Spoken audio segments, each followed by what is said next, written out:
Hi, I'm Sali Hughes, and this is the return of Beyond the Bathroom, where each week I find out how my guests feel about their own appearance. What kind of relationship do they have with their own face and body? What are their go-to products? Are they obsessive about their appearance, or is it low on their list of priorities? And how have time and experience changed the way they feel about the way they look? Today's guest is our first ever male guest, and he's one of my favourite men in beauty. Ask anyone in the industry, Terry Barber is a makeup artist. Like many of the best and most trusted, he started on counter at M.A.C at its first ever UK retailer. And since then, between running the glam squad backstage at fashion shows, making up Grace Jones and a pre-make under Pamela Anderson, he has climbed to be M.A.C's global head of artistry. A Welsh working-class lad come London club kid, his beauty references are expansive, quirky and irreverent, and are revealed in what is easily my favourite Instagram account. There's no one with whom I'd rather talk all things beauty. But before that, a massive thank you to Clinique, who are sponsoring this series of Beyond the Bathroom. Clinique, where great-looking skin begins. So let's do it, Terry Barber. Hiya, Sal. Hello. Can I record that and have that as my bio? Well, you can link to the podcast. It now exists for all eternity. There are very few people who would disagree with any of it, I would say. Let's start with growing up. You and I have discussed this before, but I would love to get it on record. We're from roughly the same part of the world. Yeah. And women in that part of the world, beauty, or rather grooming and appearances, plays a certain role in the culture there. Yeah. Can you talk a little bit about that? I think it was that generation of working class women generally. I mean, for me, like for my mum, beauty was occasional. You know, I think she had the same blue eyeshadow that she'd had. I think it was probably Yardley, you know, from one of those dodgy chemists. Yeah. She had that in the bathroom with some... Like a single blue. A single blue. And I actually love that blue. Yeah, it's great. I refer to that blue Frosty. a lot.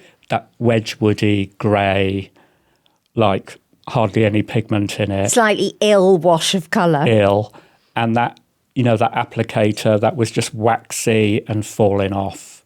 And I think she had a Yardley compact, you know, with a rim around it. And again, the sweaty puff to apply it. Yeah.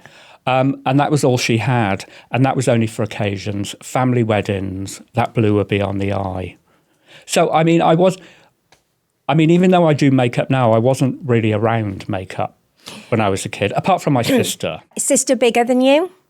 2 years, yeah. And so did you used to watch her get ready? Yeah. Well, and also it was the 70s.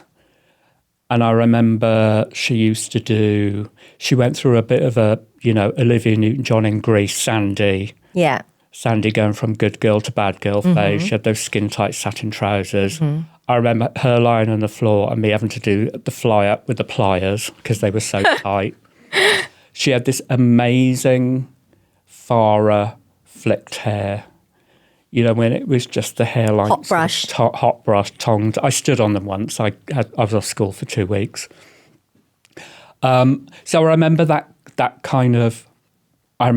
sort of glamour and a lot of non-glamour because I was surrounded by a lot of like matriarchs, Welsh matriarchs, who would never wear makeup. Beauty was a vanity, you know.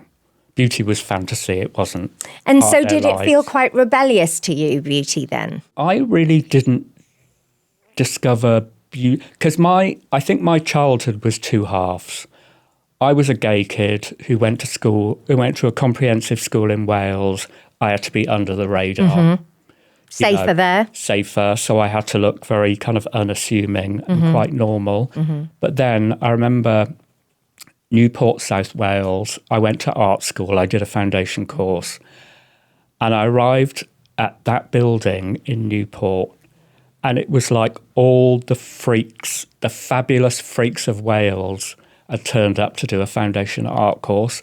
There were punks, there was mods, there was rockabillys, there were goths, and I was like, okay, this is what I want. This is me from now on. Why did you want that? Because I'd always felt like a complete outsider when I was a kid. The only gay in the village syndrome.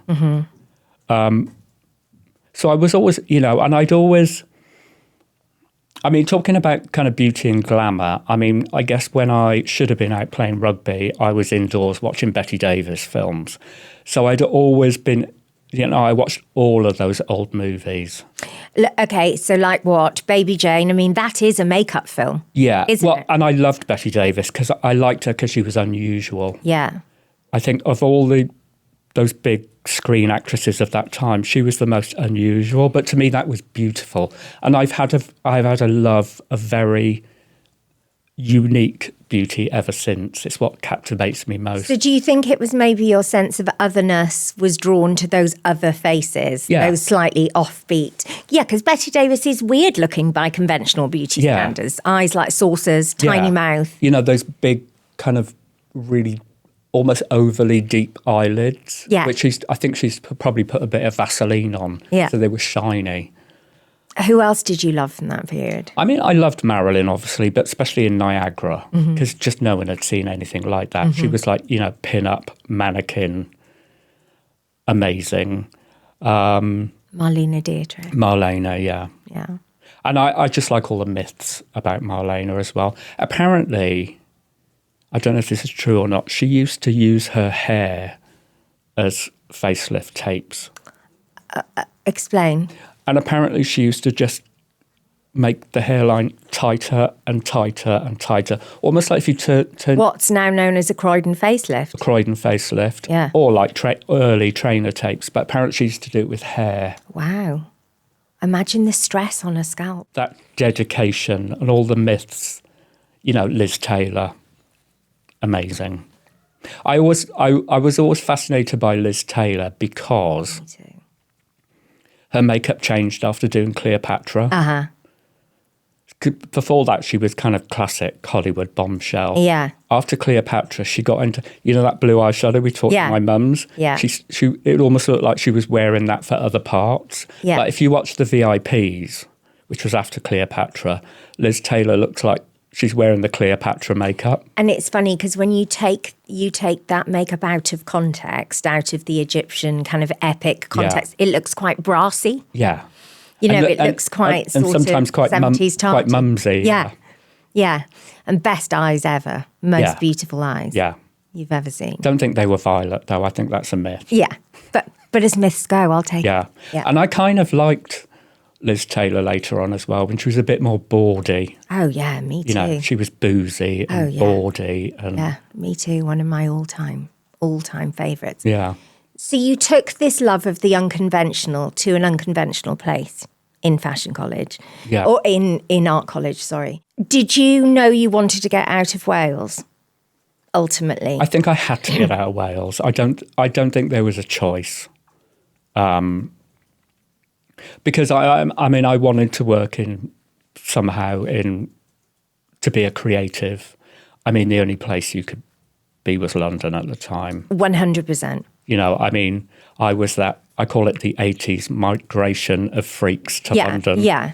No, you it's had where to you be. were safe. And I arrived in London and it was the concrete jungle. And for me, it was like wrapping a comfortable blanket around myself. Me too. The anonymity, almost the kind of grittiness of it, even the dirt and the filth of it, for me was like heaven. I felt exactly the same. There was just all the things people hate about London were the things I loved about it. Yeah. Nobody knew me. Nobody cared about me. Nobody was in each other's business. Yeah, heaven. Yeah. Yeah. And so... And now I'm slightly disillusioned with London at the moment because I find it a little bit sterile. Well, you also have to have a lot of money. Yeah. And I think when we came to London... No, none. I think when we came to London, if you made it your business to meet interesting people and to go out, and you could go out with a fiver, especially if you were a girl. Or nothing. Yeah, or nothing, especially if you're a girl, people just buy you drinks. You could go out, and if you made it your business to talk to interesting people, interesting things happen to you. Yeah. But I think now you need an awful lot of money to make things happen for you. Yeah. Which you didn't then. No. I remember, because when I was in Wales, I did actually get a Prince's Trust grant. But I got a Prince's Trust grant to do a very minimal makeup course in London. Where did you go to study? Complexions International, Yes! the London School of Makeup. Complexions on Lamb's Conduit Street. Yeah. Yes. Sharon Dowsett went there as well. And Jane Bradley. Yeah. And I managed to score enough money to do a week's course, crash course. I turned up with Body Shop brushes. They were the best brushes on the high street at the time. But they expected you to turn up with kind of the theatre shop brushes, you know, the and a brush stuff. belt. And I turned up with Barbara Daly Colourings Body Shop brushes. I remember them. But I produced some bloody good makeup with those brushes, I have to say. And what did you learn on that course? I think it was like a day makeup, an evening makeup, a makeup for deeper skin tones, and then maybe a kind of fancy editorial special effects makeup. I learned some good things, though. I remember them teaching me how to mix products together, like mix eyeshadows. Which you do a lot. I has do become a trademark of yours, yeah. Yeah, I'm an absolute scientist when it comes to like mixing things together. But I mean, after that, I didn't get a job in makeup straight away. So what did you do? I worked in Top Man Oxford Circus on T-shirts. I remember Andy Peters was the radio Top Shop DJ at the time. Yeah. That tells you how long ago it was. Yeah. Do you remember that, the absolute prime corner of Oxford Circus? Absolutely, yeah. I worked for the Body Shop for a while. Didn't go well. I worked for Next. Trouble is, I was going out to clubs every night. Because in London, all the club nights were in the week. Yes. No one in London ever went out on the weekend because that was for tourists. So, I mean, I was always wasted. And so I was wasted throughout my entire retail career. Yeah. And so was everyone else, it has to be said. Yeah, got fired from a few.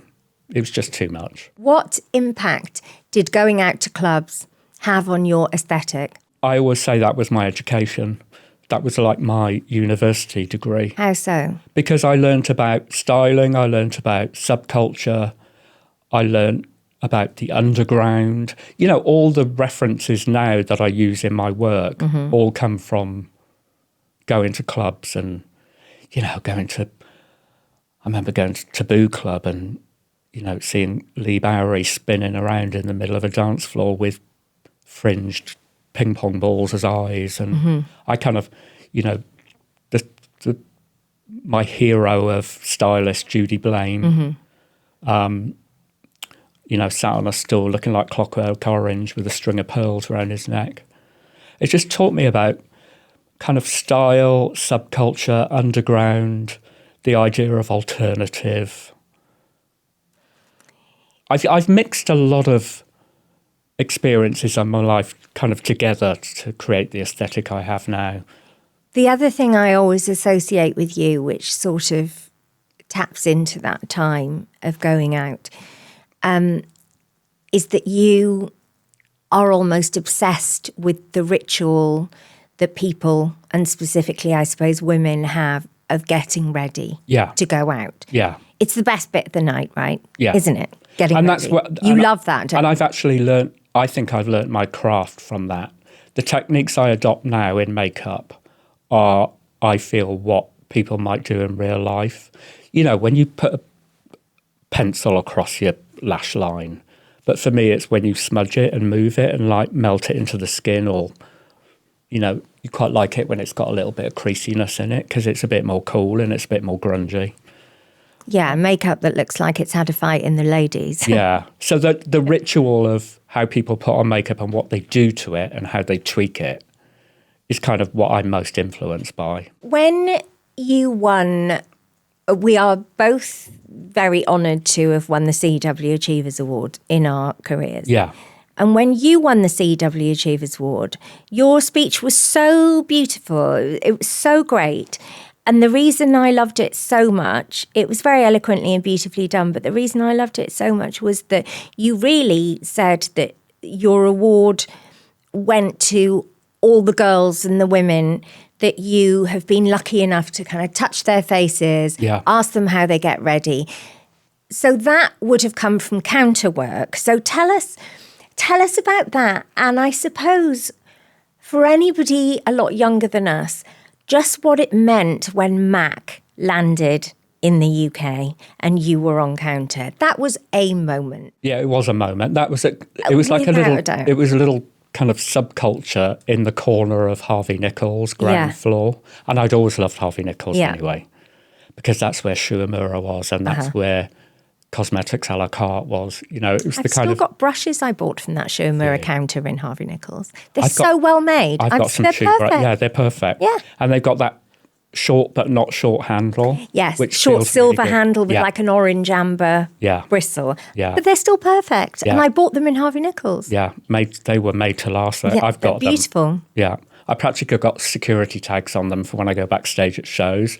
Because if anybody nicks a vintage shoe brush, I'm going to send the police around. Absolutely. So did you know when you heard M.A.C was coming, did you know I have to work there? Yeah, and I'd heard about M.A.C because M.A.C was very word of mouth, wasn't it? Absolutely. You know, it wasn't advertised. I mean, there was obviously no social media, but there was this buzz about it. You know, Linda uses the Spice lip liner, all the supermodels use the Spice lip liner. And RuPaul's involvement and all of that. So there was this buzz about it, and it had already opened because how naive I was. I thought I'd go in and get an application form to apply. And I think the counter had only been open for about a week or two. It was jam-packed with people. I think they had about 3 staff on counter who were just like... Yeah, having a nervous breakdown. Like they were on a firing range. Yeah. And this girl from Monica, called Monica from Canada, who was like an area manager, came out and she went, "Do you want a job?" I went, "Yeah." And she said, "What do you know about M.A.C?" I went, "Well, I got this brush that I bought, which is all I use to do the socket of the eye." And she went, "You're hired. Go and get store approval now. When can you start?" So did you start straight away? Yeah. I didn't have any formal interview. I think I had a kind of store approval by Harvey Nichols. Wow. But I pretty much started straight away. And so those women you paid tribute to in your speech, that started then, right? Suddenly you've got your hands on women's faces of all colours, ages, styles. Backgrounds, cultures, desires, you know. And what have they taught you, those women? How someone, it sounds a bit wanky, but... That's all right. It's kind of wanky. How makeup needs to affect someone emotionally, how someone needs to feel, which is not always perfect. And it's not always a lot of makeup, and it's not always a complete transformation. It could be something small, some little detail. I always feel with being a makeup artist, if you're working with models is different than mannequins, you know, they're there for you to do anything on. But with regular people, for me, it's always like there's a secret code and you have to sort of tap it, you have to unlock it somehow. What is the little tweak on the face or that little moment? What is the little smudge on the liner? What is the little blur on the lip? What is the little overdraw? What's the little underdraw?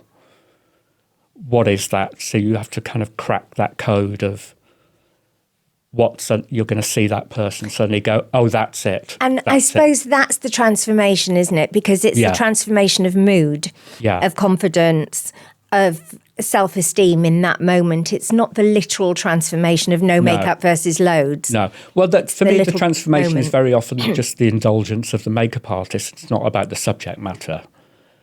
I've taught myself to care about the subject matter.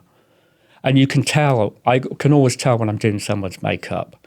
You can read the signs of when you're getting it right and when they're like, "This is not right, this is not me." Yeah, that horrible moment when someone looks in the mirror and you just know they hate it. Yeah. They feel terrible about themselves. It's horrible, isn't it? Yeah, it's horrible. It's really bad. But it was kind of great at the time at M.A.C in the 90s because everybody kind of wanted a transformation. Yeah.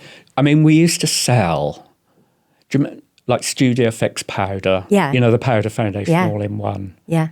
People couldn't believe that a product like that actually existed.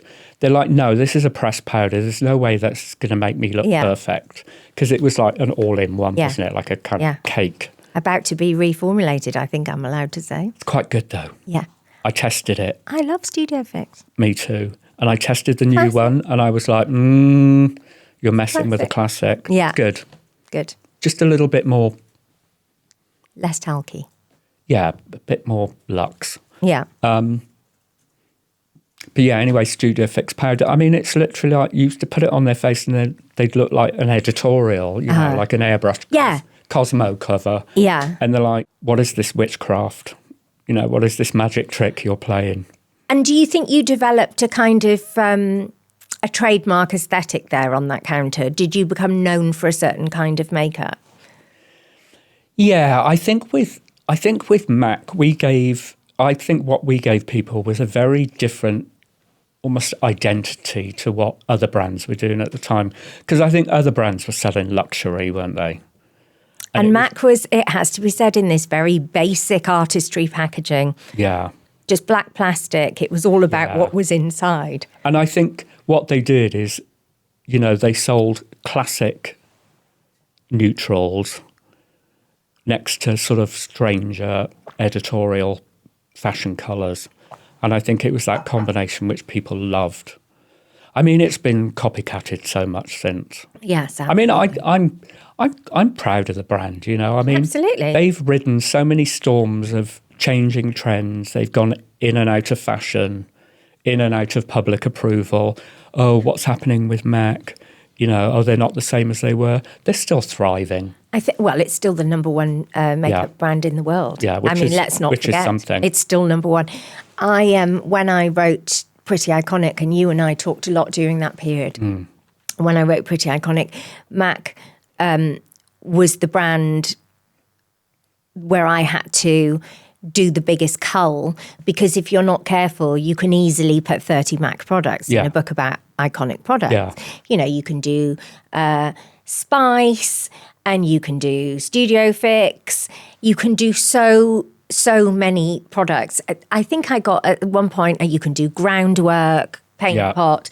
You can do Face and Body. You know, you can go on and on and on, because these were products that just didn't really exist in that way. No. Until they were launched by M.A.C. Yeah, I mean, Face and Body was an interesting one. It's still one of the best. It was like a watery formula, but it had coverage. I mean, it's still one of my favourite foundations ever. Before that, there was lots of very light liquid foundations, but they kind of did nothing. I did like the Calvin Klein ones, though. Calvin Klein was a great brand, wasn't it? I loved that You brand. and I always fall down this hole, don't we, when we talk? We always like reminisce about brands that were really incredible that don't exist anymore. Yeah. I mean, it was Diane Kendall, was it not? Diane Kendall devised that brand, if I remember rightly, and it was all sheer washes of something. Yeah, but it was cool. The eyeshadows you could barely see, the lipsticks you could barely see, but the colours were so gorgeous. Yeah, it was cool as well, though, wasn't it? It wasn't just kind of natural, but... No, it wasn't natural because... There was something almost a bit Corinne Day about it. Yeah, it wasn't natural, you're right, because you would have green eyeshadow, say. Yeah. But it was just the sort of sheerness, the wash of it that was so kind of undone and elegant. Yeah. Yeah, it wasn't really a neutrals brand. They had proper colour, but it was just sort of watercolour. Yeah, I just ordered... I just got from eBay a set of Ultima 2, the Naked lipsticks that Kevin did, Kevin O'Quan. Yes. And I can't use them, they stink. They stink, and actually they'll be really talky and horrible in formulation. But I kind of almost like the talky nastiness of them. But absolutely groundbreaking. Yeah. And super, I was surprised because some of them are all, because I think Kevin did colours, was the first to do nudes that worked across all skin tones. Yes. And some of them look quite mustardy and quite, they're really, like really yellowy. Yeah, like ochre sort of a colour. Really cool. Yeah, fantastic. Yeah. So I suppose I'd like to know more about that. Kevin O'Quan, obviously just such an idol for anybody who is really serious about beauty. If they don't admire Kevin O'Quan, they're not paying attention. But who were your other influences at the time? I know you love Dick Page, don't you? I love Dick Page because for me... Dick Page represented that moment I loved, kind of 90s, you know, Helmut Lang and Calvin Klein, especially the Helmut Lang shows, because I just remember that time he almost kind of took all the coverage off the skin. So they, you know, it's models with like very scrubbed faces, and then they you'd put like a redness in the cheek, and they had this really chic kind of brick lipstick on. He's a beautiful makeup and he'd artist. put the kind of brick lipstick also on the eyelids, so the eyes look kind of sore but gorgeous. He's been a big influence on me. His kind of sense of nuance. I love a nuanced makeup artist. He's a beautiful makeup Yeah. artist. I mean, he's kind of a genius. Yeah. If you want to go into YouTube, a previous episode of In the Bathroom is with Dick Page. Oh, I've seen it. It was so great Yeah. that we just had to make it a two-parter because Yeah. you can listen to him forever. I watched it immediately. Yeah, he's very much in your wheelhouse, isn't Yeah, he? yeah. Aesthetically. I was very much influenced by him and his eye for very nuanced details, and I just think so stylish. Yeah. Yeah. And also Stefan Murray, Yeah, genius. because for me, all the work that Stefan did with Peter Lindbergh, like that dirtiness, that gorgeous Grainy. dirtiness, almost like models looking like modern silent movie stars. That's exactly what it was. Yeah. It was Looking like doing they that Ellen von Unworth sort of. Yeah, looking like you've got coal dust on the eyes, and look, you've got this really, really bitten dark lip.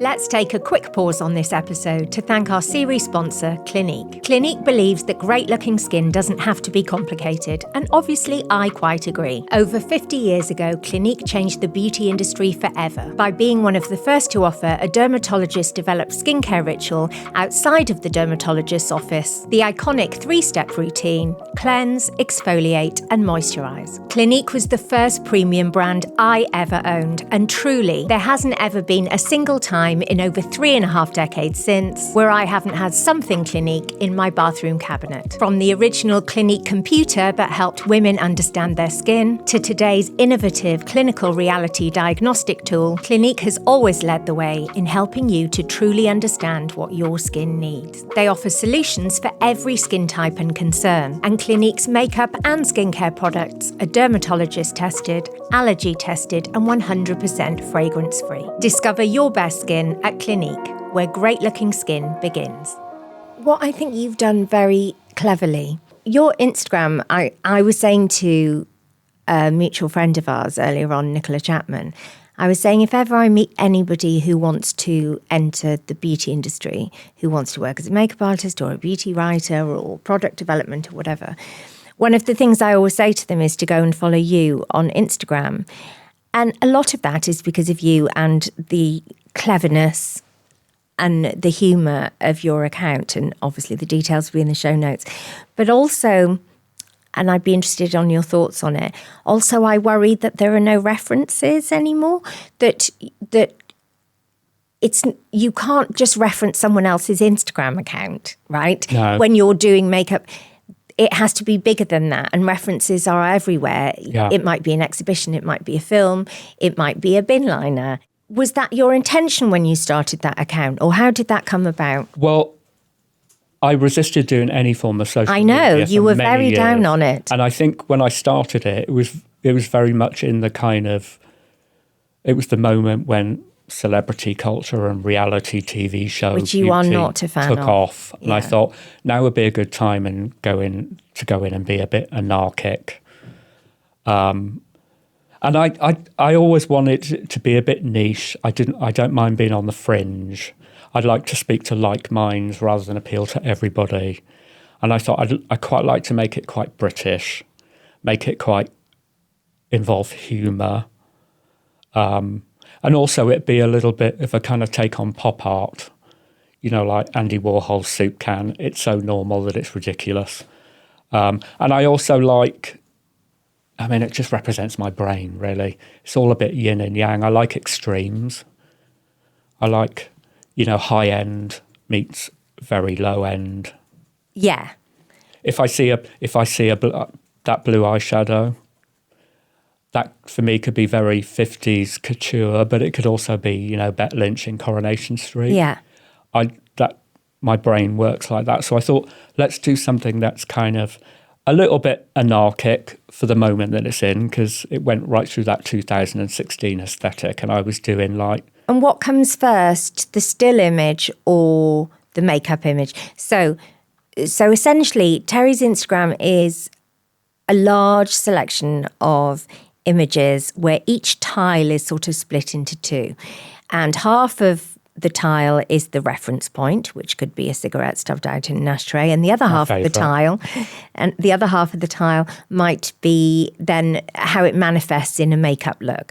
And so a kind of nicotine stained eyelid, for example. So which comes first? To be quite honest, I don't plan it, and it depends when I get pictures.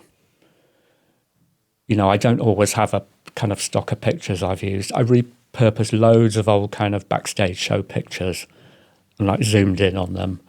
And try and remember what inspired them at the time. So I don't necessarily do it with a plan. It's quite spontaneous, and it depends when I get images. It's different for me on social media because I'm not someone who can do my own makeup on camera. Yes, exactly that. So I wanted to talk to you about that. So I can't post regularly, you know. For me, I like to drop something occasionally. Quite like that, being a bit elusive. Yes. But that's a good point, because apart from being a man and so not able to be massively versatile in terms of makeup you wear, you're also not a makeup wearer. No. So there are lots of male makeup artists who absolutely are makeup wearers, and we see them out and about and they look fabulous, and we're all for it. Yeah. Why don't you wear makeup? I mean, I obviously did in the 80s. Sure. I was obsessed with Boy George. And what would you wear? So I would wear Rimmel Pale Biscuit foundation. In the tube? It was the only one that Goth used because it was the only one pale enough. Uh-huh. Powder that with talcum powder. I remember that well. I used to nick... My sister every Christmas got an Estee Lauder gift set. The massive coffret with like 48 eyeshadows in it. Yeah. And I used to get the brown, and that used to go down my cheek, up my temples, and I used to blank my lips out. I guess it was a bit kind of Bowie, Gary Newman, Boy George. New romantic in vibe? Yeah, I mean, I would say if I was to classify myself in the early 80s, it was more veering towards new romantic. Yeah. But then I had different phases, like George was wearing all of Boy London, so all of a sudden I was wearing all of Boy London. I was obsessed with George. He was my Bowie. I still have a Boy London T-shirt. Yeah. It's kept sort of bits and pieces at that time. I remember I lost the Boy London braces because a friend of mine that I did hairdressing with, we used to drive up to Birmingham from South Wales to go to clubs on a Friday night. And on the way back, the fan belt broke and we had to use my boy braces. Oh my God, I would have died. They were such a lot of money, weren't they, in those days? So when did you stop wearing makeup? When did you decide that your look was going to be makeup free? I didn't really make that decision. I mean, it just started not to suit me after a while. You know, and the makeup, I did makeup in the 90s, but I guess my 80s and 90s were quite different. My 80s, I wanted to be a freak and I wanted to shock everybody and piss people off. Because I think dressing up and being flamboyant that time, we were more... I think in the 80s compared to now, we didn't really want to fit in. Mm-hmm. We wanted to be outsiders. Mm-hmm. We wanted to piss people off. So I don't want you to approve of me. I want you to be shocked by me. The 90s, I wanted to be a bit more sexy. So I think I hit the fake tan. I can't even imagine you fake tanned. I put a little bit of self-tan on my face every time I shave my head. But I used those Clarins tanning drops in a bit of moisturiser. Yeah. I swear by those. Yes. Because it just takes the blue off the top of my head and it takes the gammon out of the front of my face. I always think a bit of self-tan drop, if you have the wherewithal and the energy to do it after a big night out before you go to bed, to just chuck some in your night cream, put it on, the next day you will feel so much better than you would have done. Yeah. because you wake up, you look like death without it. But if it'll you've just make done that, the white of your eye just a little bit whiter. yes, that's what it is. Pink of your lip a little bit pinker. Yeah, yeah. So you still do that? Yeah. Every time you Because I wet shave my head and it's just a little bit blue. So I just do a little bit of... What are your other little secret concessions to beauty and makeup? Not a lot these days. I mean, I tend to use whatever I get free in a goodie bag. I've just got a tube of moisturiser by Typology in a goodie Lovely bag. brand, It's really yeah. nice. And I like it because it's quite matte. For me, I guess being a guy, I'm very conscious of the kind of texture of my skin with skincare. I don't like to look waxy. I don't like to look... Yeah, I think waxy is the word. I like a moisturiser that keeps me matte. I don't like shine. But then I don't like dry. No. Horrible to look dry, isn't it? It's just not a nice look to look dry, especially as you get older. Yeah. I think I look terrible when I look dry. Yeah. I look in the mirror and I'm really dry around my eyes. I would have to just grab a moisturiser because it's death. What do you think is the most instantly transformative of makeup products? If you meet a woman, she's like, I've never worn makeup. What do I need? What's the one thing that you just think, that's a banker? That will sort you out? Oh, that's a good question. I mean, I'm a fan of blush. Yes. And I think if you want something that's instant... I so agree. I think it's a blush, but it's getting that tone right. You know, it's that... I mean, everybody's looking for that perfect colour of blush, aren't they? And I think it's always a mixture of cool and warm. It's neither one or the other, but both. I'm the biggest fan of a neutral undertone. Yeah. I love a neutral undertone. Yeah. If ever I have to have my makeup done professionally, they say, oh, what would you like? A warm brown smoky eye? I'm like, no, I want a neutral. Yeah. I just love that clutch biting point between warm and cool. Yeah. And I'm the same with lip colours as well. Yeah, That's why I mix a lot, you know, in my kit when I'm like doing my work. Because everything's too yellow or too pink. Yeah. I've even got an old MAC dark khaki green lipstick. Oh, wow. And I sometimes mix that into neutrals to just cool them down a little bit, especially with deeper skin tones. Nice. I like khaki. And I think there are certain undertones which don't really get used in makeup anymore. Don't you think everything for a while just has gone really pasty? I find everything too warm at the moment. Yeah. I think these days, when a new product comes out, and I'm obviously very fortunate, I'll get sent all the colours. Yeah. I find them all a bit too warm. Everything has gone a bit yellow. I call it the hangover from 2016. Yeah, it's very much of that age. I'm hoping that cool tones and neutrals will come back. There's just something so elegant about it. They're creeping in, I think. I think they're creeping in. There have been a few sort of runaway success, like palette moments in recent months that have been cool toned. And I love it because there's something so elegant, I think, about a cool tone. And grown up. And grown up. It's a bit kind of, you know, belle de jour. Yeah. You know, I like that look. Yeah. I like that cool look. I don't like a rusty, russety, bronzy thing. It's not for me. No. I just think what happened 2016, obviously, suddenly the only reference, but we talked about people not referencing. The last decade had a lot to answer for. Celebrity culture was hardcore. Only reference point were either a Kardashian sister or a contestant from Love Island. And those became super commercial, and even like really classy brands started to change their palettes to fit it. It's a hard balance to get right, I think, because I know that you love a brassy face of makeup. It's not a snobbery. No. Well, maybe it is a snobbery, but it's not a class snobbery. It's a different kind of snobbery. But I know you like... I mean, I don't know what the word would be now, what the appropriate word would be now, but you like a tarty faceful. Oh, yeah.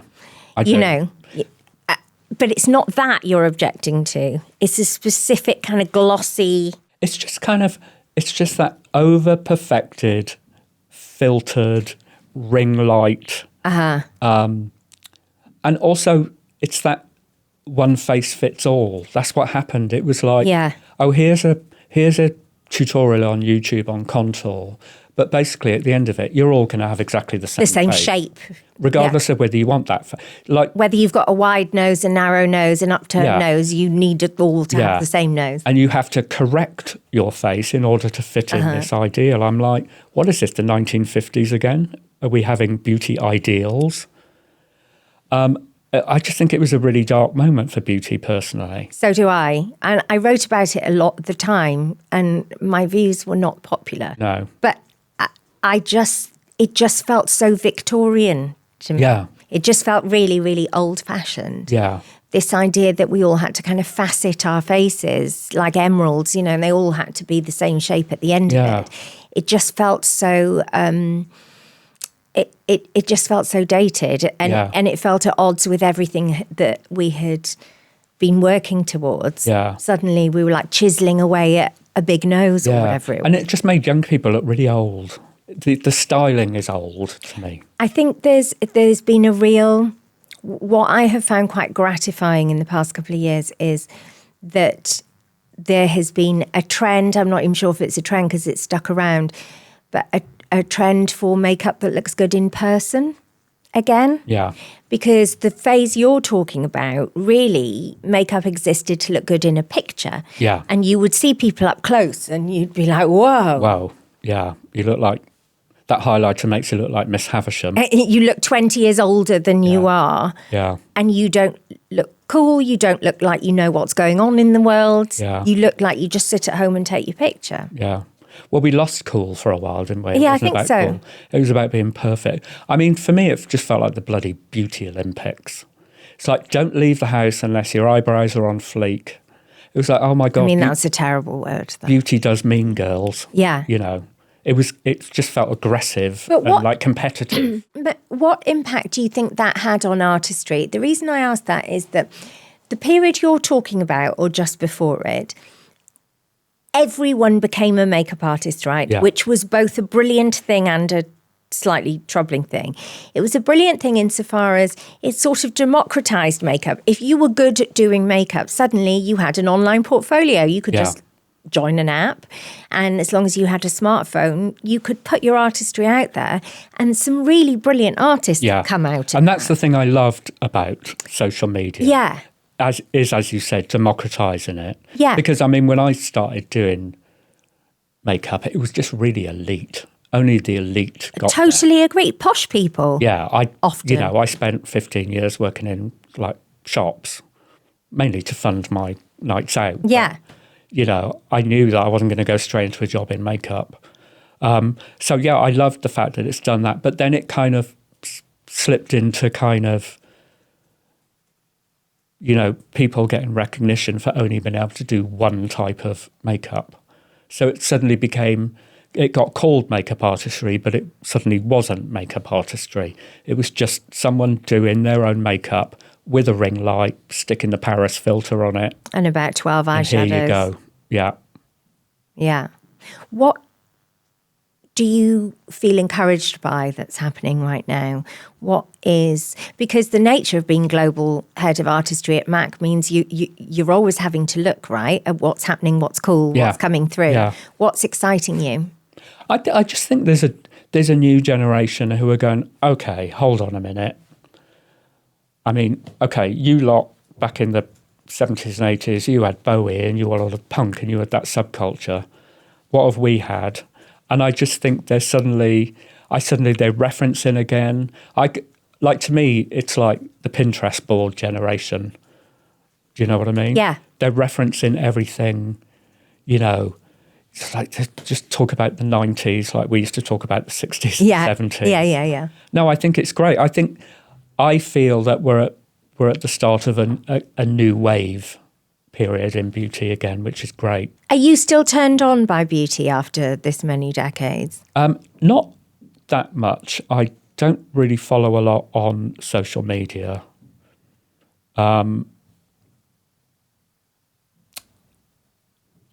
I still like people. I tend to like the people who do very nuanced work, who do that slightly quieter, under the radar beauty. But are you still turned on? I feel like I know the answer to this because I've sat in many a pub or cafe with you. Are you still turned on by beauty when you just see a woman walk past you with interesting makeup on an interesting face? Yes, because to me, I like style. So I don't like beauty just isolated. Yeah. I don't want to analyse it. Oh, that eyeshadow's great, or that lip colour's great. Yeah. I like the whole. And it's another reason why I did what I did on Instagram, because I wanted to put beauty in more of a wider context. Yeah. You know, I like, you know, it's like when you watch beauty on a film, the film's not about beauty. Like you watch a David Lynch film. Like I watched Blue Velvet again the other night. You know, Isabella Rossellini with that kind of glittery cobalt eyeshadow and the red lip. It's like Cabaret. Cabaret's not about beauty, but it's absolutely a beauty film. Yeah. I watched again The Boyfriend because it's one of my favourite style films of all time. You know, Ken Russell with Twiggy. But it was Twiggy just at the beginning of the 70s, and it was Bieber. Yeah. And you could tell it's just all Bieber. Yeah. It was the Bieber eye shape. Yeah. You know, the kind Bieber. of moon round. Yeah, it was almost Slightly like Betty Davis. the 70s meets the 30s. Yeah. So beautiful. Yeah. So I think I have more interested in makeup in the context of style rather than just the actual makeup itself, if that makes sense. Like I don't look after picture of, oh, here's a perfect eyeliner. Oh, this is a perfect lip. I don't find that interesting. I like a story wrapped around it, I guess. Our very good mutual friend Sam Chapman always says that My former muse at M.A.C. Yes, very much so. She was your protege. We were in the back room doing her makeup while we should have been serving customers. It was always her face, wasn't it? You just grab. Yeah. Let me just put it's this that on. kind of face you can just put anything on. It's true. She always says, the makeup I always admire on people is the makeup that's been thrown on. Yeah. While people are on their way out to do something more interesting. Yeah. Those are the faces that stop her in her tracks, and the style she admires when someone's obviously just chucked it on. And Yeah. Accidents and mistakes in makeup which look good are always the best. You know, the smudge of mascara on the eyelid where someone thought, I quite like that, I'm not going to fix it. Yeah. Or the clump in the mascara, a bit of eyebrow hair going the wrong way, you know, a bit of a lip worn off in a place. I mean, to me, that's all, cause it's charming, isn't it? Yeah. It's charming. Yeah. Whereas to me, just an image of a pinpoint airbrushed perfect makeup, there's no soul to it. There's no story behind it. And how do you feel in this industry about aging? As you see, it pisses me off. Okay, tell me why you're pissed off. Because why, for instance, if we talk about older, and obviously mainly older women, why is the conversation about looking younger? Why is that the only conversation? And it seems to be the only priority is de-aging or youthful. Or there's a phrase which really kills my pig, age appropriate. What? Yes. Can I swear? The fuck does that mean? Go ahead. What does that mean? A, it's got the word appropriate in it, which immediately I'm resistant to. Yeah. But what does that, who decides what that appropriate is? You know, who are you, like if you see an older woman, how do you know she wasn't a punk at the end of the 70s? Yes. How do you know she didn't go to raves in the 90s? Yes. And so on. Why do you assume that you know what her character is in order that you're going to say, this is the look that's appropriate for you? This is it's an absolute... patronising and vile. This is an absolute piss boiler, I agree. Yeah. I was talking to a brand about 18 months ago, and they were asking me what I thought of their latest campaign for menopausal skincare. Mm-hmm. And they showed me the photographs from this campaign. And I was like... These women would have gone through the menopause at least 20 years ago. Yeah. At least. They are the kinds of women who are menopausal now went to the hacienda. Yeah. Like, why have you got these very, very mature women who, by the way, I'm here for those women being in campaigns. Great, use them in campaigns, but not around the menopause because you've got the age totally wrong. But why have you got these very mature ladies speaking to women who still go to Ibiza with all their girlfriends every summer, who go to Glastonbury every year, who were at the hacienda, who were at acid house clubs? Yeah. And the answer, unfortunately, is that these decisions are being made by 30-year-old people. Yeah. Who just think, if you're old, you just other. Yeah, and you wear tawny rose. Yeah. And it's just awful. I mean, I'd rather people just not talk about age.